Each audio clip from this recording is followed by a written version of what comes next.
خۆشەویستان جارێک دەسڵاتان لەبێت و بە خۆشحاڵە و بەرداوام لە پێشکردنی پرۆگرامەکەمان و بیدەرمان بن. کاک ئەبوبەکر یەکێک لەو شتانەی دیکە کە پرسیار لەسەر دەور و وجودی ڕۆشنبیر دروستەکە لە ناو حیزبەکانە کۆنگرەی حیزبەکانە. ئێمە کۆنگرەی زۆربەی ئەم حیزبانەمان بینیوە بەشێکی بەرچاو لە چاودێران ڕایان وایە کۆنگرەی ئەم حیزبانە پێشتر نەخشە بۆ داڕژراوە و کۆمەڵێک کەسی عسکەری و ئەمنی سەرەکەون لە هەموو کۆنگرەکانە و بڕیاری سیاسی حیزبەکان ئەگەر نەداست. ئەمە چیمان پێڵێ؟ ئەمە ئەومان پێناڵێ حیزب هەل لە بنەڕەتە ئیمانی بە دەورێکی حەقیقی نیە بیا بە ڕۆشنبیر تەنها بۆ ئەوە نەبێ دەموچاوی پێ جوان بکە. چۆن پێش جوابدانەوەی پرسیارەکە حەزەکەم لەسەر یەک نقطەی منهەجی تقریبان بۆسم لەسەر ئەوەی مامۆساعەتە مامۆسایجان لە هەموو دنیای ناکرێت کۆی هەموو ڕۆشنبیرەکانیشان ڕخنەگرتن بێ و ئەو تعریفە زۆر تعریفێکی زۆر محددە ڕۆشنبیر تەنیا ئیشی ڕخنەگرتن بێ بە تایبەتی لە ناو میراتێک و فەرهەنگێکی فەقیری وەک فەرهەنگی کووردا من قەناعەتەکەم با نیوەی مسەقەفین لە بری ئەوەی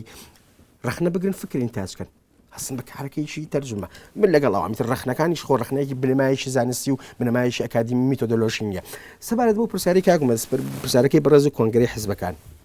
کۆنگرەی حیزبەکان بۆچی ئەزانچی ئەو خەڵکەی کە پەیدا بووە من نازانم نسلی سێمی مسەقەفینی حیزب من ناوێنم نسلی سێمی مسەقەفینی ناو حیزب بەڕاستی ئەو نسلەیە کە لە دوای شەڕی ناوخۆب خەرچە گەشەکە بەڕاستی ئەم نسلە ئەوە تا بە حیزب بڵێ قوربانجان ئیشی من تەنها لافتە نووسین نییە ئیشی من تەنیا بەیاننامە نووسین نییە ئیشی من دروشم ڕازانەوەی دروشمەکان نییە ئیشی من سیاغەکردن و داڕشتنەوەی هەواڵی بەڕێز ئینتاجکردنی فکرە بۆ لە پێناو چیە؟ لە پێناو ئەوەی فعلەن ئەم جۆرە لە حزبایەتی لە پارتایەتی حزبایەتیشی مۆدێرن بێ موسسەیەشی مۆدێرن بێ لە ناو سیاسی و بە فکریشی زۆر کە ئەرزیەتێکی فکری زۆری هەبێ بۆ نمونە باسم کە سۆسیال دیموکراتە تا ئیسای ئەندامەکانی ناتوان چوار دێر بڵێن ناسیۆنالیزمە بە حەماس و بە عاتیفە و بەمەوە قسەکەن ئیسلامیە زیاتر لەسەر شەریعە وەسێتا لەسەر دنیای شتیکە کەواتە ئەگەر جۆرێک لە مسەقەف دروست ببێ نەبووە مامۆستا جۆرێک لە مسەقەف دروست ببێ ناو حیزبە تەنیا کاری بە فکریکردنە وتەنیا کاری بە ئەکادمیکردنی حیزبە نەک بە حزب حزب بکات بوونەوەێکی مۆدرنی ئەکادمی. کێشەکە لە پازیبوونی ڕۆشنبیران چالاک نەبوونیان لەوایە کە فکریان بەدەمنێنەوە یان کێشەکە خودی موسسەی حیزبەکە نا لە ڕۆشنبیر چالاک بێ ئەو وەزیفەی هەیەی ببینێ زۆر بە کورتی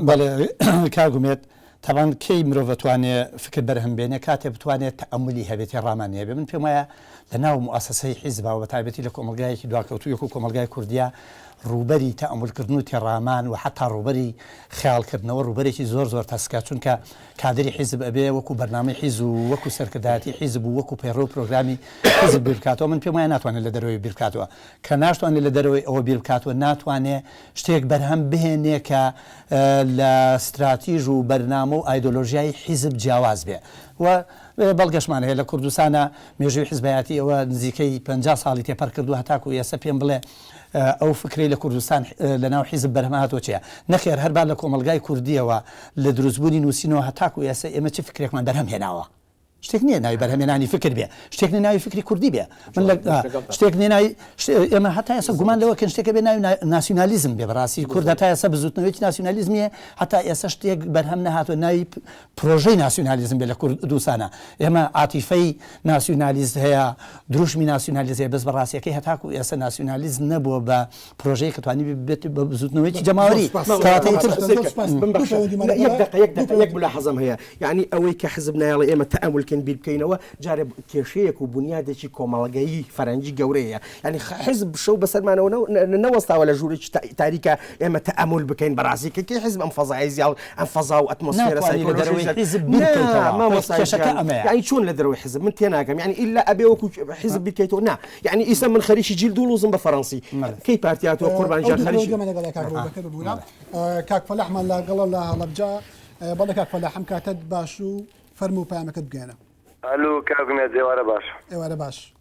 بەخێراتنیە دومیوانە بەڕێسەکە دەکەم زۆر سپاس بۆ بەڕێزت. من سەرەتا یەک پرسیار و ڕخنێکم لێ پرسیارەکەم لە بەڕێزکە عاتایە پرسیارەکەم ئایا ئەبێ ڕۆشنبیر لە ڕخنە بترسێ با بڵێن بەڵێ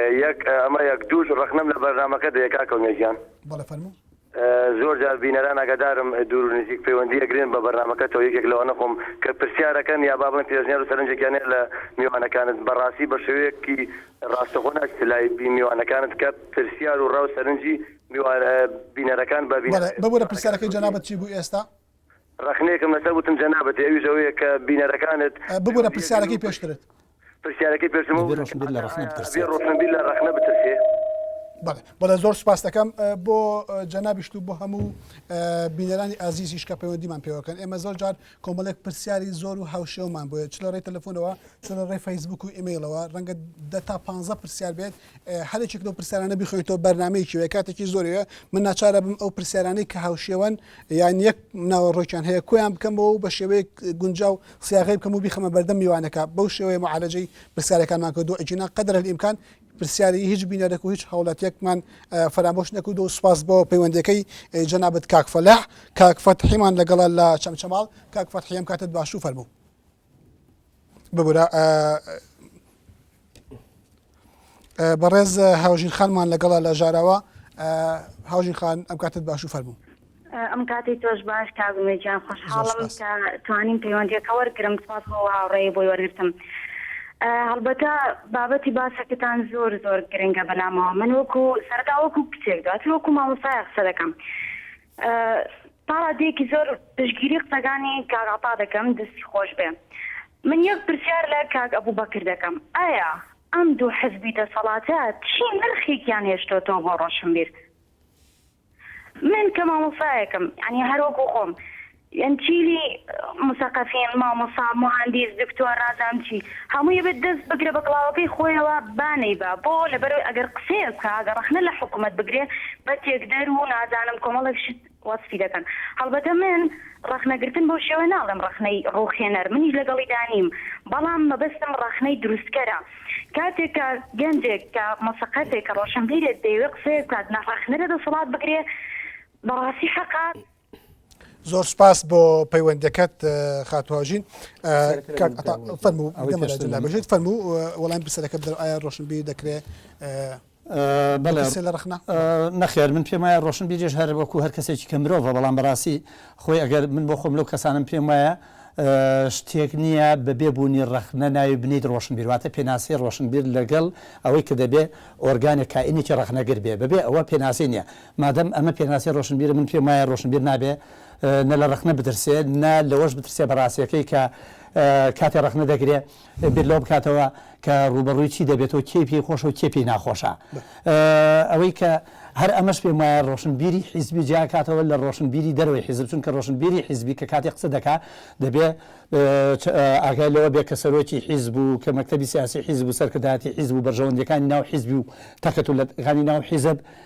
زویر نەبن پاڵی نێنە دەرەوە دەیان نمونێ ڕۆشنبیرمان هەیە هەر ڕۆژی بە جۆرێک لە ناوم حیزبانە ڕسوا دەکرێن و دەکرێنە دەرەوە و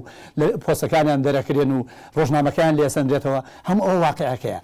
بۆ بچووکترین زۆر سپاس کاک ئەبوبەکر ئایا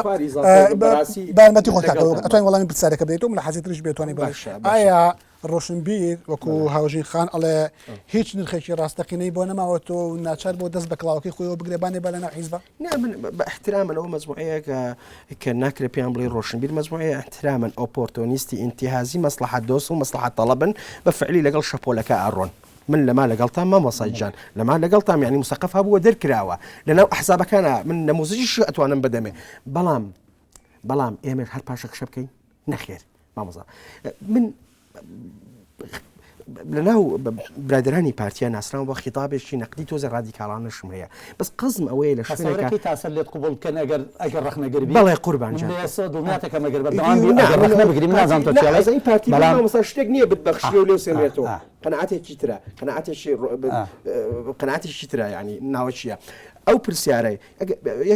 یەک ڕاستکردنەوە هەیە بەو بەڕێزە بە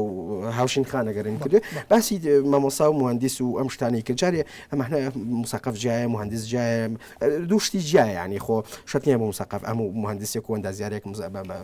موسەقەفێ بەڕاستی یعنی بوونی نسبەیەکی زۆری شاهدەدار لە ناو حیزبا دلالت لە زۆری موسەقەف ناکە لە ناو حیزبا ینی حیزبا بۆ لە کۆنگرەکەی لە ساچلی بەکالۆرە سۆبان بووە بەڵام ئەگەر بە مەفهومەکەی بەڕێز بێ ڕەخنەگرتن بێ ڕیفۆرم بێ ئیسلاح بێ عقلانی بێ لە ساچن هەبوو لەو لە ساچل شادەدارە مامۆستا جان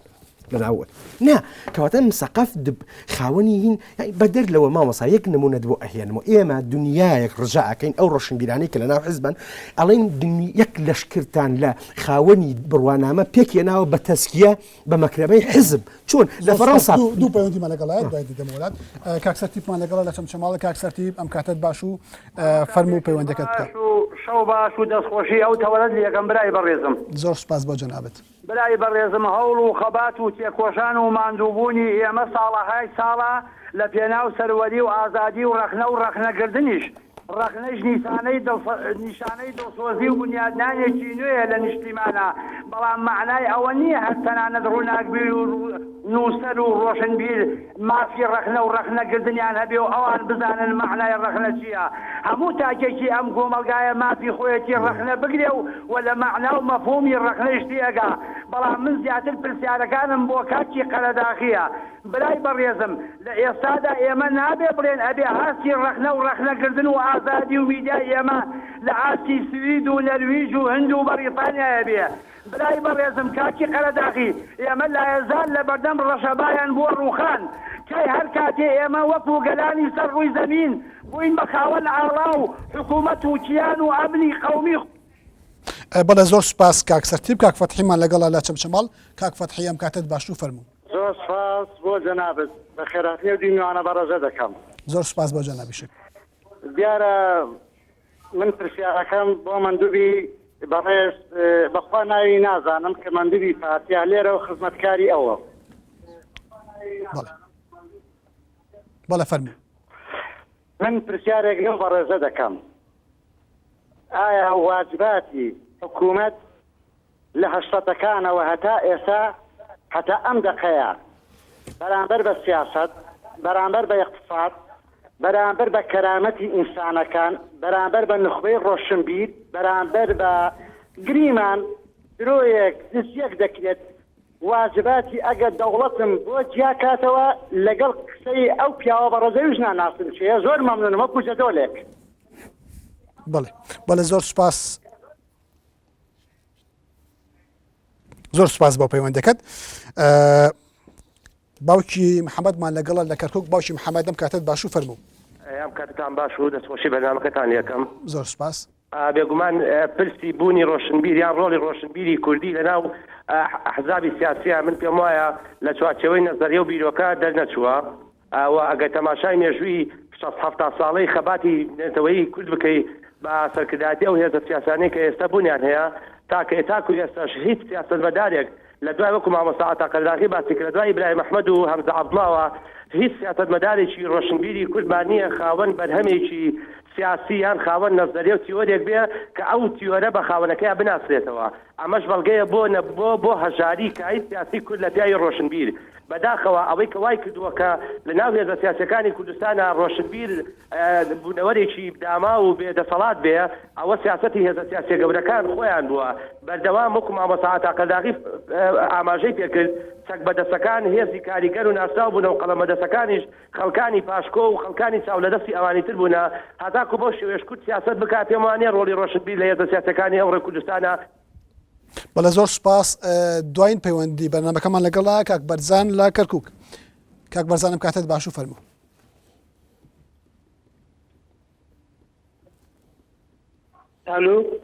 بەڵێ فەرموو ئەو کاتە باش کاگنیجا هەموو کاتێکە باش بەڕێزی بە قوربانە پێشەکی بێ دەستخۆشی لەو برا بەڕێزاکەم کاک ئابوبەکر من ئەڵێم کە ئابوبەکر بەڕاستی تو کادرێکی سەرگەوتی زۆر سپاس دەکەم بەڕاستی ئەو تانە شیاڵتون ئەو قسانەکەی کرد من ئەڵێم ڕۆشنبیر لە کوردستانە ڕۆشنبیر هەر حەمیدا بەش بووە سەر حزبەکانە ئەو ڕۆشنبیریە وا لە کوردستانە ئەو ڕۆژنامە نووسا هەر حەمیدا بەش بووە یعنی ئەوە ڕۆشنبیر من بۆ چنی خۆم قەنەعەتم نییە ڕۆشنبیرێکی بێلایەن مابێ لە کوردستانە داوای سەرکەوتن بۆ کاک بەکرەکەم و دەستخۆشی لە بەرنامەکەی پیشەکەم برای بەڵێ زۆر سپاس بۆ بەڕێزت کاک بەرزان کاک ئەتا ئەو هاوڕێمان کاک سەرتیب باسی لە مەسەلەیە کرد مەسەلەی نەتەواتی و هەر خۆشبەختانە باشێک دەتەوەرێکی من و پرسیارێک هاوڕێکی دیکەمان بە ناوی چۆمان خەلەس مەسەلەیە پرسیارێکی کردووە من بەم شێوە پرسیارەکانی ئەوان سیاغاکەمەوە مەسلەی چارەسەرنەبوونی کێشەی نیشتیمانی و نەتەوەی لە کوردستانە بەعکام نەگەشتنی دروست نەبوونی دەوڵەت پێویستیەک ناخۆڵخێنە کە پێویستە ڕۆشنبیرانی کورد لە ناو حیزبەکان بن بۆ ئەوە یەک دەست و یەکدەنگ دیفاع لە مەسەلە نەتەواتەکان بکەن تەنزیری بۆ بکەن فکری بۆ بەرهەمبێنن. کاگومێت من بە یەکشتی سادەبیری جەناب بخەمەوە لە ساڵی 1950 و 59 ڕۆشنبیرێکی دیاری وەکو مامۆستا جەمال نەبەز کە من بە حیاتی پەیوەندیم بە کاژێک و باوانەوە هەبووە تەنزیرەکە بۆ ناسیۆنالیزمی کوردی و بۆ دروستبوونی دەوڵەتی کوردی. من دەپرسم حیزبەکانی کوردستان تا چەندێک گویان لە پیاوێتی وەکو جەمال نەبەز گرتووە. باشە ئەمە یەک. دووەم زۆرێک لە ڕۆشنبیرەکانی کورد خەریکی ئەوە بوون لەسەر مەسەلەی استراتیژی نەتەوەی و گوتاری ناسیۆنالیزم و بەرنامەوانە بەڵام ئەوەی کە هەتاکو ئێستا خاوەنی بەرنامە نییە بەرنامەی ناسیۆنالیستی نییە و بەرنامە نییە بۆ دروستبوونی دەوڵەت و بۆ سەربەوەی خۆی کوردستان ئەوە ڕۆشنبیرەکان نین بەڵکو حیزب دەسەڵاتدارەکانی کوردستانن لە کاتێکا کە بە فعلی کوردستان نیمچە ڕزگار بوو بە تایبەتی لە ساڵی 1990 هەتا ساڵی 2023 ئەوە سەرکردایەتی حیزبەکانی کوردستان بوون جارێکی کە وەکو سەیەکی پاکرا و کوردستانیان تەسلیمی بەغا کردەوە لە جیاتی ئەوەی هەوڵدەن کە هەرۆکۆی بریمەریش باسێکە کە تەسەورەوەی کرد سەرکردایەتی سیاسی کوردی بە کەمتر لە دەوڵەت و سەربەخۆیی رازی نەبێت ناتالم بە یەک جملە بەڵام ئەوە سەرکردایەتی یەکێتی و پارتی بوون کە چوونە بەغا و دەوڵەتیان بۆ بەغا دروست کردەوە و جارێکی کوردستان قسۆتە بەردەم مەترسیەکەوەی هەسە خۆیان سەری لێ دەرناکەن و نازانجێکەن یەکێکیان دەڕوا بۆ خارج ئەوان لێرە لە کێشەی لەگەڵ مالیکی ئەوی کەیان دێتەوە ئەمیکیان دەچێتەوە بۆ خارج هەر لێرە سێریکە من ئێستا لە ڕۆشنبیرەکانی ناو یەکێتی و پارتی دەپرسم لە هەردووکیان دەورتان چییە بەرامبەر بە هەردوو سەرکردایەتەکەتان کە کوردستان ئەگەر ڕاستە ئەگەر بە حەقیقی لە بەردەم مەترسیە ئەم شێوەی پشیلە و مشکە چییە کە هەردوو سەرکردەکەیکەن یەکێکیان لێرە یەکێکیان دەڕوا تەنها هەر مەسەلەکەش ئەوەیە کێشەیەکی گەورەی ئەوە هەیە لە کوردستانە من دەپرسم لە مستەخەفینی وەکو کاک ئەبوبەکر و هەموو مستەخەفانی ناو حیزب بۆ برادرش کە باسی ئەمی کرد ئەگەر ڕاستی ئێستا کوردستان لە بەردەم مەترسیایە پێمان بڵێن مستەخەفەکانی ناو یەکێتی و پارتی بۆچی ئێستا سەرکردایەتیەکانیان ئیجبار ناکەن کە باشی بە یەکەوە دانیشتن ئێستا ئەو ڕێکەوتنی کە ناوی ڕێکەوتنی استراتیژیە و لە نێوان ئەم دوو حیزبەدا هەیە و لە کەناری هەرسدایە و هەر بەناو ماوە باشە بەسا کوردستانیش مەترسی تێدایە باشە بۆچی دوو سەرکردەکە خۆیان لە یەکتری دەشارنەوە هەر تێبینێکە ئەتوانی بەڵام پرسیارەکە بێتەوە بەڵام من پرسیارێکم هەیە و باشی محەممەدیش ئەم پرسیارەی کرد پرسیارەکە ئەمەیە فکر لە تاریخی حزابی کوردیا بەرهەم نهاتووە سەرکردایەتی کەک محەممەد دەڵێ بەشێکی گەورەی ئەمە مەسئولیەتەکەی سەرکردایەتی حیزبەکانن کە هەموو شتێکیان هەموو بڕیارێک هەموو کاریگەریەکانیان لە چنگی خوانێک وەکوتەوە هیچ زمینێکیان نەهێشتێتەوە بۆ بەرهەمێنانی فکر و کاک ئەتاشڵێ ئەگەر فکری شەبەی گوێ لێ ناگرن بە نمونە پیاوێکی وەکو مامۆستا جەمال نەبەز منەزری کوردایەتی مەشهورە ئەم پیاوە 50 ساڵە فکر بەرهەمێنێ بۆ کوردایەتی بەڵام کادیگەنەوە فەرزەبت هەر کێشەکە بۆ مامۆستا جەمال نەبەزەوە بەڵام بەهرحاڵ بەچکە مامۆستا تەنیا نموزجی ئەو بەڕێز و ڕووناکبیرانە لەبەرەکە لە تایبەتن بە مەنتیقەیەک و مەنتیقەکانی کەش هەموو نمونونەکانی بە درێژایی باسکردنی لێرە تایبەت بوو بە مەنتیقەیەک ئیتر ئەمە ئینتازکردنە لە زمانە ئینتازکردنە لە قسای جەبرێکی لا شعوریە من قەناعەتم بە شتێکی وا هەیە هەرچی تایبەتە بەوەی فعلەن مامۆستا جەمال مامۆستا سیاست لە زۆر وەکو فاکتێکی کۆمەڵایەتی پراگماتی بوونە باشە من و تۆ کە لە ناو کتێبە ئاژین قسە ئەکەین ڕەنگە بڕێکی زۆر لە خەیاڵا بژین بەڵام کە دواتر تێدە ناو معادلەیەکی سیاسیەوە هێزەکان دیارن لەسەر ئاسی واقع مەساڵحەکان دیارن باشە مەجموعەیەشت ئەو کاتە لێرە فعلەن ئەبێت تەعامولێک هەبێ پێوتێت پراگماتیکیانە ئەوەی کە بۆچی سیاسیانەیە ڕۆشنبیرانە نیە بیرت نەچێت لەگەڵتان مەزەڵتان بەڵام لەوەتەی بەشەر